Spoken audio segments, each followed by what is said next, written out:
Guys, welcome back. I am Jason Salyer, and there are lots of reasons why you may want to carry an IFAK or an individual first aid kit such as this one, other than just the shootout at the OK Corral.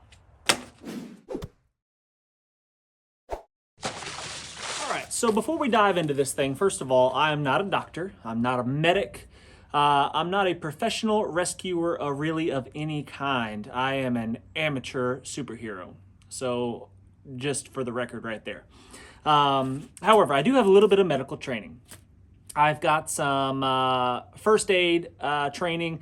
I've got CPR. I've got first aid and CPR for the professional rescuer when I used to be a lifeguard back when I was in college. I've recently done some wilderness first aid training that dealt with some pretty severe trauma kind of scenarios and how to work with minimal kit in austere conditions. And I know how to use all of the items in this kit, and I think that that's important. If you're going to have a kit, you should know how to use all of the items in it. Doesn't mean you need to be a professional, but you should at least have a basic understanding of the ins and outs of how they work so you can actually apply them when needed. However, with that said, just because you don't necessarily know how the specifics on how to, let's say, insert a NPA, nasopharyngeal airway, just because you're not an expert at that doesn't mean that somebody with you won't know how to do that. So it's not a bad idea to carry the equipment even if you don't know how to use it necessarily, because there might be a doctor on site ready to go at that traffic accident or whatever it is, whatever the situation may be. But anyway, this is the kit that I have reached out to Refuge Medical, Bear Independent, and they have graciously sent this to me. This one is called the SOB. It's a very small, compact kit, and it's got all of kind of the essentials in there. You can take it out of this larger package like this, and this fits in my cargo pocket very easily. It's a little bit bulky, yes, I get it, but it will give me some really solid capabilities as far as life-saving equipment. Could you live with yourself if it was a close family member or a friend that was injured, needed your help, was in desperate need, was bleeding out, and you could have had the tool to do the job, but you just chose not to carry it? I don't know. That's something that I've been battling with, I mean, how much crap can you fit in your pockets and how much stuff do you want to carry on a regular basis? That's your call, but I'm upping my game. And specifically why I reached out to them and asked for this one is because I'm going to be doing 1,000 miles, a little over 1,000 miles in Baja, Mexico, riding basically the enduro race course, not the race, but I'm doing the course. And we're going to be in some pretty remote locations and we're going to have to be really, really self-reliant.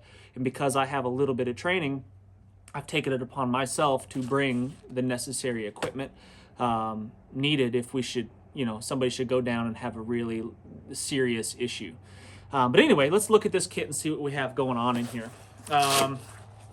It's small. It's basically just the basics to help save somebody's life if they should happen to be bleeding out for the most part. And on the bottom is a tourniquet. I'm going to mess with this a little bit. It's got kind of a bungee system on here. I'm going to figure out maybe a better way to carry that. I don't know, but this thing is ready to rock if I should need it. It's pretty quick access. And this is a cat tourniquet, very reliable. I think it's 1.5 inches wide, which I have been told by people that I've taken courses with and stuff is kind of the minimum of what you want for an adult individual. So 1.5 inches wide tourniquet, cat tourniquet is what we've got there. Right on top, to go along with that tourniquet, we've got a Sharpie to write down the time that we applied that tourniquet. And then this is probably won't have too many issues with something like this, but you never know on a motorcycle trip or something like that. But this is gunshot wounds. We've got chest seals here. This is 2 twin pack chest seals right here, ready to rock. An NPA, if you're having trouble getting an airway, and it comes with the gel, the lubricant, to make sure you can insert it a little bit easier. A pair of gloves, just because you want to protect yourself. The individual that you're working with may have something that you don't want to catch, and you don't want to be hesitant just because of that. If you've got a pair of gloves, you can protect yourself at least a little bit. So there's that. we've got a 4-inch ETD, emergency trauma dressing. This is the one that kind of has an elasticity to it. Will wrap around the bandage, and and it has little clasps on it that will hold it in place. Let's see what else we here. We have some combat gauze that has quick clot in it, so it will help to stop any bleeding if you pack this in the wound, because it's got that quick clot additive in it. Some compressed gauze in this little package, and this is kind of like, it's folded up in like the accordion fashion, and I never really even thought about it. I always carry the rolled gauze.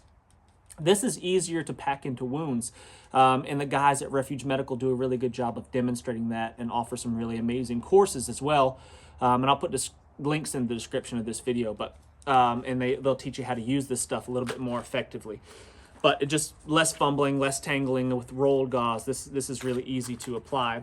Just some sterile wipes here, some alcohol prep pads or wipes there, and then some duct tape to hold some dressings and stuff in place, or whatever you should need duct tape for. And that's kind of the extent of this small kit. And again, it can do what I am trained to do, the limit of my abilities. I can use all of this stuff effectively. And if there is a life-threatening injury that has occurred, and there's something I can do about it. Sometimes there isn't anything you can do about it, but if there's something I can do to solve that problem, this will most likely take care of it. And that's why I've chosen to bring this SOB kit from Refuge Medical on my big adventure ride in Baja. Now they do sell all kinds of different kits, from like giant, huge buckets and stuff. And then this one, I forget the name of this one. I'll put it in the description as well. But this is a larger kit that has additional items such as shears. If you need to cut clothing off, that's something I might try to cram in this little pack. I don't know. There's, again, more bandages, all kinds of just additional stuff in this larger kit. But if you're talking about limited on space, and, if you're talking about, it's kind of like, what's the best survival knife? Well, the best survival knife is the one that you have on you, right? You're not going to carry this great big Bowie knife every day. And if you get into a survival situation, chances are you're going to be a little bit unprepared, and you're going to have the pocket knife that you have on you. So that's the best survival knife, the one that you can carry.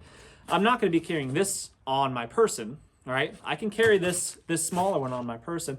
I'm going to keep this one in my truck, maybe around the house, that kind of stuff, to deal with major issues. Definitely a good one to keep in the vehicle. And that's where I've had this one stowed, actually. But the best trauma kit, the best IFAK is the one that you can carry on your person all the time. And if, all you have room for in your lifestyle and the clothes that you wear is maybe just this, then that's a good call. Take that with you, because again, the majority of issues that you're going to come across that you can actually do something about that are life-threatening, this can probably solve it, this cat tourniquet right here. So anyway, great dudes at Refuge Medical, really solid guys. They were gracious enough to send me this kit for review, and I'm really, really grateful for that. I actually worked out with these guys in the parking lot of a hotel, which was fun. I really enjoyed it. J.A., one of their guys, led a workout for us, and it was really enjoyable. Just super good dudes. You can tell, at least I can. I can tell upon meeting somebody in the first 30 seconds of conversation, whether that's a good quality person, someone that you can kind of trust, someone that you can see yourself being friends with really quick. In the first 30 seconds, I can usually determine that. And I tell you what, all of the guys that I met from Refuge Medical, Bear Independent, solid dudes. And they put some really, really quality kits together, and you guys should definitely check them out. Anyway, I'm Jason Salyer. Thanks so much for watching. Make sure you hit that thumbs up, subscribe if you haven't done so already, and we'll see you next time.